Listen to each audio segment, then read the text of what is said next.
In the end, homeowners, we lived in the house for 6 months.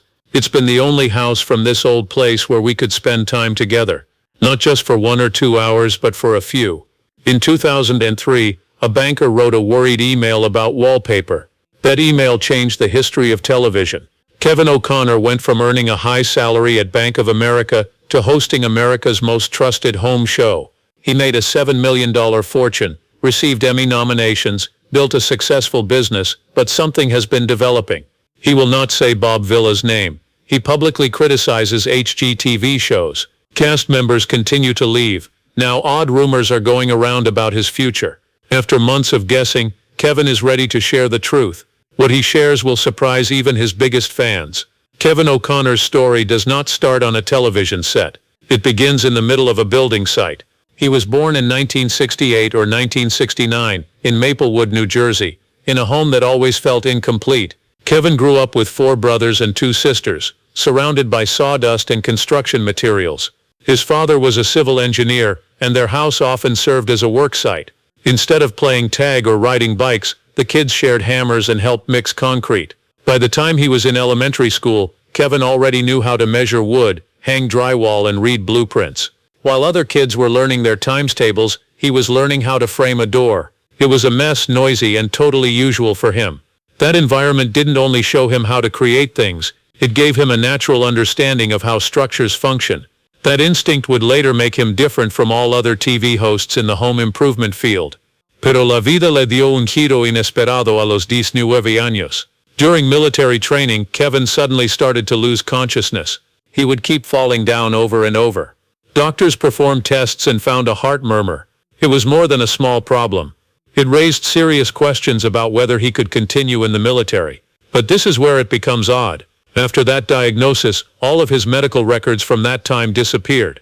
Desaparecido. No one could explain why. Not having that paper trail would create problems later on, especially when he wanted to follow his health history. The incident changed the course of his life. Any dreams he had about joining the military disappeared, replaced by doubt and a need for a backup plan. He needed to rethink everything, including what kind of career was possible with a heart condition that no longer had official records. Así que se enfocó en la educación, and Ninothiauso Horderskin Benedict's preparatory school in Newark. The school was strict and required discipline, which was just what Kevin needed. He then attended the College of the Holy Cross, where he studied history and graduated in 1990. History may seem like a strange background for someone hosting a construction show, but it helped him learn how to research, connect ideas, and explain things clearly, skills that would prove very important later on.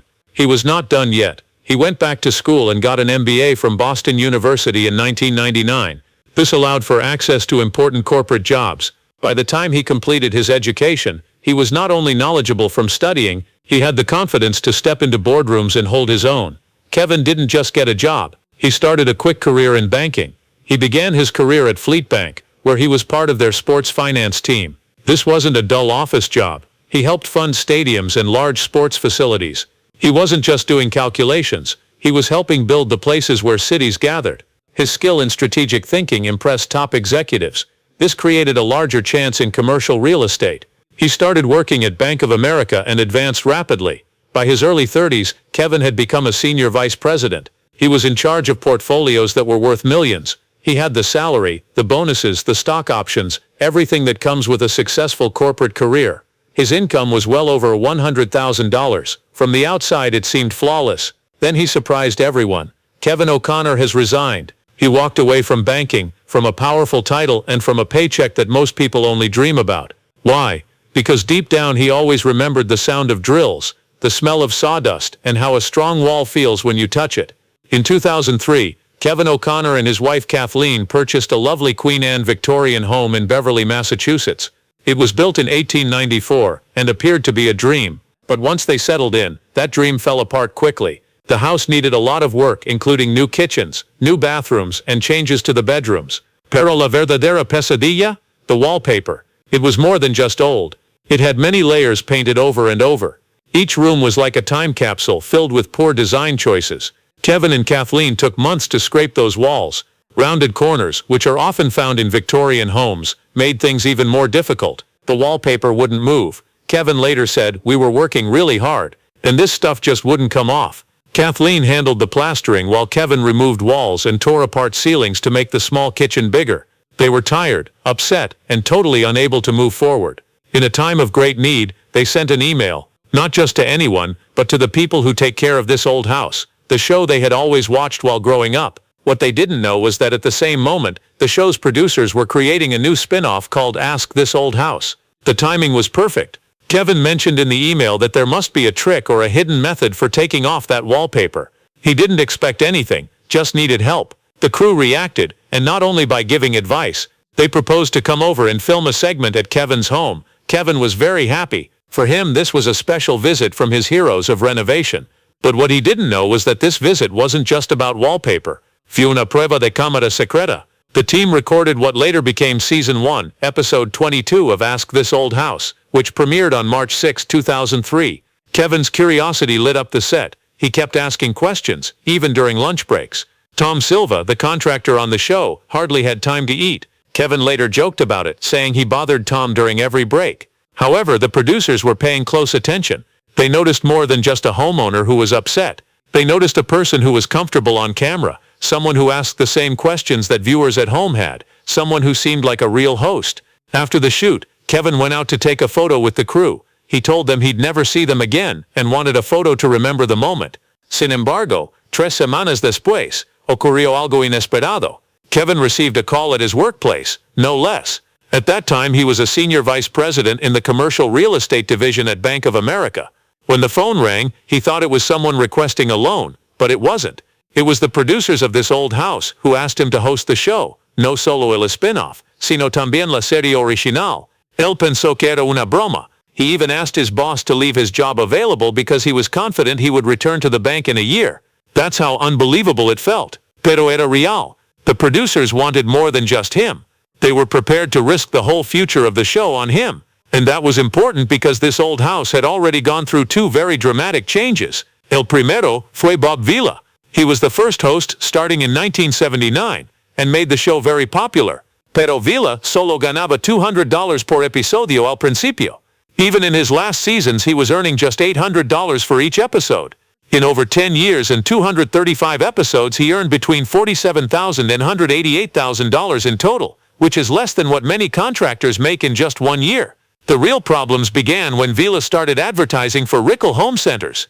In the meantime, the show was sponsored by Home Depot and Wirehouse RP. PBS approved it, but the station changed its mind. They told him to pick between the $500,000 endorsement deals or the show. Vila picked the money. He was let go right away. His agent learned from a press release. Then Steve Thomas arrived. He hosted for 14 years and won an Emmy in 1998. In 2003, when he was 50, he quietly left television. No farewell episode, no major announcement, just a clear message about wanting to sail and ski. Insiders thought it was strange. He had helped turn This Old House into the highest-rated show in its category. But then he disappeared, working on smaller programs for the DIY network. Viewers were puzzled. Producers were anxious. The next person would face a lot of pressure. However, the person they chose had no previous experience in TV. Kevin O'Connor did not go to any auditions. He never turned in a resume. Él nunca pidió el trabajo, but he understood it. The producers had reviewed over 400 candidates to take Thomas's place. After one photo shoot with Kevin, they stopped searching. Kevin sat in a basement in beach chairs with the show's creator Russell Morash when he received the offer. Así de informal era. Morash had been part of the show since 1979 and had a specific reason for hiring him. He said, in Kevin, we found the ideal combination of positivity and enthusiasm. 2 things every old house owner needs to make it through. When Kevin O'Connor started working on This Old House in 2003, he didn't receive warm greetings or casual conversation. Richard Trethewey, the straightforward plumbing and heating expert on the show, just gave him a shovel. Kevin, a former senior VP at Bank of America, unexpectedly ended up digging ditches for sewer lines. Esto no era una serie de televisión. It was hard, tiring work. No se utilizaron cámaras para hacer la escena. No hay atajos. Richard was testing him. Estaba Kevin allí para aparentar o para ganárselo. Each blister and every drop of sweat taught me something. Kevin later mentioned that those early days taught him the most important lesson. Stop talking, start listening, and let the experts take charge. That tough lesson would shape his whole career. And it wasn't only Richard making things difficult for him. Tom Silva, the master carpenter of the show, pushed him to dive right in as well. He didn't ask Kevin to act like he was using a saw. He asked him to cut real wood for genuine builds, knowing that the cameras would record every mistake. Tom didn't care for well-groomed TV hosts. He wanted someone who could actually learn the skill, not just discuss it. Kevin spent hours off-camera learning to use tools, measure accurately, and work safely without holding up the crew. Él no solo estaba convirtiéndose en un presentador. He was joining the team, and the audience could see. They watched him fight, learn, and get better, just like they did in their own garages and backyards. Then a surprise occurred that no one saw coming. Only a year after starting on the show, Kevin was nominated for an Emmy in 2004. Excellent service show host. He hadn't found his rhythm yet, but the industry noticed something anyway. That nomination surprised critics who believed a finance expert shouldn't be hosting a technical show. Bob Vela and Steve Thomas spent years building their reputations. Kevin achieved it in one season because of his curiosity, honesty, and how he connected with experts. Esas cosas eran importantes, and that Emmy nomination showed it. No solo estaba presentando, él estaba cambiando la forma en que la gente veía las mejoras para el hogar en la televisión. Something changed in Kevin during those early years. He understood that he didn't enjoy staying in the background and asking questions. What he really enjoyed was diving in, using a hammer, and laying bricks. He liked working hard with the team. Y eso lo cambió todo. Instead of being a guide for the viewers, Kevin became one of the learners. He transformed interviews into collaborations. The experts were not only answering his questions, but also teaching him. By doing this, they were educating millions of viewers. This hands-on approach not only made Kevin more relatable, but it also made the show feel more real and down-to-earth. And that's precisely why people continued to watch. The same genuine quality was present in Ask This Old House. Started in 2002, the show was initially designed to give the feeling of a magazine segment, but when Kevin joined, it became something much larger. He wasn't just a guest making a quick visit. He went to real houses, fixed real issues, and worked with his hands. What made this surprising was how he got the job initially. He was found while taking off wallpaper in his house. No experience with TV, just a man needing assistance with a project. By 2025, the show had been on for over 20 years with Kevin as the main focus. He not only hosted the show, but also became part of the editorial board of This Old House magazine, influencing the stories in both TV and print. From finance to building franchises, his success seemed hard to believe, but Kevin wasn't finished yet. In 2003, the same year he became the host of This Old House, he started a third show called Inside This Old House. It gave a look behind the scenes at the most unforgettable projects in the show's history. What's surprising is that he managed all three shows at the same time while still working at Bank of America. He didn't leave his job until he was confident he could make this career successful. That level of care made his success even more remarkable. He wasn't looking for popularity. Él estaba creando algo que perdurara. And Inside This Old House showed viewers the history of the franchise while connecting Kevin even more to home renovation. In 2010, he achieved something that no other host of This Old House had accomplished. He switched to commercial TV. With this new house show on DIY Network, Kevin smoothly transitioned from public broadcasting to cable. The show, co-hosted with Amy Matthews, highlighted smart home technology and new construction techniques. It was a risk, with a new audience and a new format, but it succeeded. The show received 2 Emmy nominations, and Kevin showed he could be a leader in both PBS and commercial areas. The network chose him for his skill in explaining complicated things in simple terms. That mix of TV credibility and genuine learning made him one of the most trusted names in the field. Then he started his biggest personal project, a book. In 2011, Kevin released The Best Homes from This Old House, which includes more than 200 photos that display the most amazing transformations from the show's history. What made it special was how personal it felt. He made it with his college friend Mike Casey, who took the pictures. Solo dos amigos, una idea y un libro muy vendido. For the first time, fans were able to explore completed homes and listen to stories from behind the scenes. It was more than just walls and windows. It was about people, families, skills, and beauty. The book sold very well, and as a result, Kevin became a member of the editorial board for This Old House magazine. His voice now defined the brand on all platforms: TV, books, print, and digital. Kevin O'Connor didn't intend to create a stir, but one interview changed everything in the home improvement industry. When asked about today's DIY shows, he was openly honest. He directly called most of them garbage. Not only boring or lazy, but totally useless. He said that some of them couldn't keep his interest for even a moment. That one sentence quickly spread throughout the industry.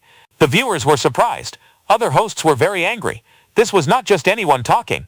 It was the front of this old house, the most well-known name in renovation TV.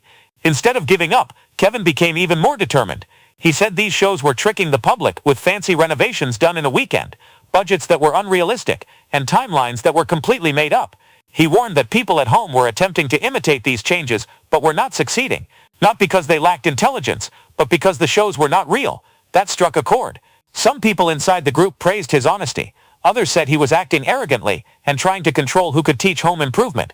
But Kevin wasn't only complaining. He was creating a clear distinction between entertainment and education. On one side, there were channels like HGTV making renovation a part of reality TV. On the other hand, you had PBS, where Kevin stood tall, concentrating on teaching practical skills. He referred to it as the philosophy war. He said that cable shows promoted waste, quickly renovate a house, make it attractive, and sell it for a profit. But he wanted to focus on the foundation of a house, on true skill in building. He even mentioned that these flashy shows were risky. They led people to think they could remodel their kitchen in just one weekend, and do it correctly. That kind of belief could cause real harm. Soon, HGTV celebrities began to respond. They mentioned that Kevin didn't grasp who their audience was. No estaban construyendo catedrales. They were helping ordinary people feel that they could create changes in their homes. The gap grew larger, and Kevin didn't react. But what really confused people was what Kevin didn't mention. Bob Vila is the person who began this old house in 1979 and left with controversy in 1989. Kevin never talked about him, not even once. Bob earned $500,000 each year from endorsements while hosting a show supported by public television. When he supported a competing store to Home Depot that sponsored the show, it turned into a big scandal. Although he was pushed out, Kevin remained quiet. For over 20 years nothing was said, no payment, no hay juicio, nada. Those in the know believe the silence is intentional, a clever decision. Vila is still well known in home renovation. Talking about the past might just cause hurt feelings again. Kevin has always taken a long-term approach, avoiding conflicts that don't help him. That's how he maintained friendships with people from both sides of the industry, even when there were conflicts. However, there is one topic where Kevin will not hold back: skill in making things by hand. If you say something bad about how homes were built 100 years ago, he'll set you straight. He claims that old builders were smart. They made good choices based on what they had. El carbón era barato. No había aislamiento de fibra de vidrio. Y las herramientas eléctricas? Olvídalo. Yes, some houses lacked insulation, but that was logical at that time. Kevin says that modern builders often make fun of these choices without knowing the background. He also opposes the tiny house trend. Many people like to say that smaller is more environmentally friendly. Kevin argues that being big doesn't always mean it's inefficient. He claims that a modern house of 5,000 square feet can use less energy than a poorly built house of 1,000 square feet from 15 years ago. That led to disagreements with sustainability experts, but he doesn't mind. He wants people to get it before they form opinions. Behind all these opinions is a man who has been very successful. Kevin makes about $10,000 for each episode of This Old House and Ask This Old House. As of 2022, there have been more than 380 episodes, and millions have been made just from TV. In comparison, Bob Vila made just $200 for each episode at the start and reached a maximum of $800 by the end. Kevin's rate is over 12 times greater. Vila earned about $500 to $200 each season. That's around $15,000 when adjusted for today's money. Kevin, in contrast, achieved that in just 2 episodes. Today his net worth is estimated to be between $5 million and $768 million. But the money doesn't just come from television. Kevin has become a well-known speaker. For each keynote he earns between $15,000 and $50,000. He doesn't just appear and discuss hammers. He motivates entire industries. In 2024, he was the main speaker at Equip Exposition, a large landscaping trade show in Kentucky, sponsored by Cress. His talk centered on the future of contracts, equipment, and keeping up with changes in the industry. These speeches are not only about money, they are about having an impact. They help him connect with manufacturers, builders, and company leaders. Ya no es solo un presentador. He is an expert, and that reach creates opportunities for partnerships, investments, and important agreements. That's where Kevin's previous life is important. Before TV, he was very involved in real estate finance. At Fleet Bank and Bank of America, he was a vice president, arranging loans worth millions of euros for developers and professional sports teams. That gave him knowledge that most TV hosts lack. He can recognize a good investment, he knows how to arrange agreements, and he knows how to make money effective. He has quietly invested $5.1 million in stocks at Bridge, the company where he is the CEO. These assets bring him about $1.5 million each year. He didn't purchase a fancy new home for his family. He bought a Queen Anne Victorian house built in 1894 in Hamilton, Massachusetts. No es solo una casa. It's a statement, a display piece, a place that reflects his values and his brand. Kevin O'Connor didn't just take over a show. He accepted a legacy, and somehow, he kept it going during some of its hardest times. The main challenge occurred in October 2022. Norm Abram, the core of this old house, has retired. Él había estado allí desde el primer episodio en 1979. That's 43 years of sawdust, hard work, and exceptional skill. He was more than just the carpenter. After Bob Vila left, Norm became the star of the show. For years, Norm was the one who explained the difficult topics, led the projects, and even stepped in when Kevin needed to take time off, such as when Kevin's son was born. Losing Norm felt like losing a key part of the show's spirit. Pero Kevin no se asustó. He planned the change carefully. He ensured that viewers were not confused. He gradually brought in new characters while still maintaining Norm's essence on screen. A similar situation occurred in 2020 when Roger Cook had to step down because of health issues. Roger joined in 1982, and for almost 40 years he was the quiet landscape expert who brought peace and knowledge to every yard. His absence might have created a void, but once more Kevin managed it carefully. He introduced Jun Nawata slowly, ensuring that the show still felt like the original, not like a reboot. What made Kevin's approach to these changes so clever was that he honored the past without being trapped by it. Él no solo reemplazó a las personas. He handed over the torch carefully, making sure to keep the show's identity the same. But Kevin didn't just change the cast. He understood that how people watched TV was also changing. He changed the format but kept what made the show special. In the Bob Vila days, there would be one long shot, sometimes lasting 12 minutes, of Bob walking through a place and explaining everything. Even in Kevin's early days, they filmed scenes that lasted 4 to 6 minutes without any cuts. But today, people have shorter attention spans. Kevin made changes. Now camera shots last for seconds, not minutes. The segments are more compact, precise, and quicker. But the show never lost depth. He also changed his questions. At first he acted like a curious homeowner, asking, "What is this?" As time passed, he began to ask more profound questions. "Could you please provide the text you'd like me to simplify? ¿Por qué se hace así?" He applied his over 20 years of experience to provide more useful answers for viewers while still keeping the tone easy to understand for beginners. Kevin maintained the show's slow and focused style. Unlike other home shows that complete 5 projects in one episode, this old house only does 2 full renovations each season. That's all. Every step is displayed and every issue is clarified. Se trata más del cómo, no solo del wow. And that's what dedicated viewers enjoy. Then the digital age arrived and Kevin was prepared for it as well. In October 2019 he started Clear Story, a podcast that explores the stories behind home systems. It wasn't just empty content, it was clever, interesting, and meaningful. Topics included how windows function and why Las Vegas could have the answer to cheaper water bills. The show was very successful, placing in the top 1% of all streamed podcasts and earning a 4.8 out of 5-star rating on Apple. In 2021, this old house took a brave step. It teamed up with Roku.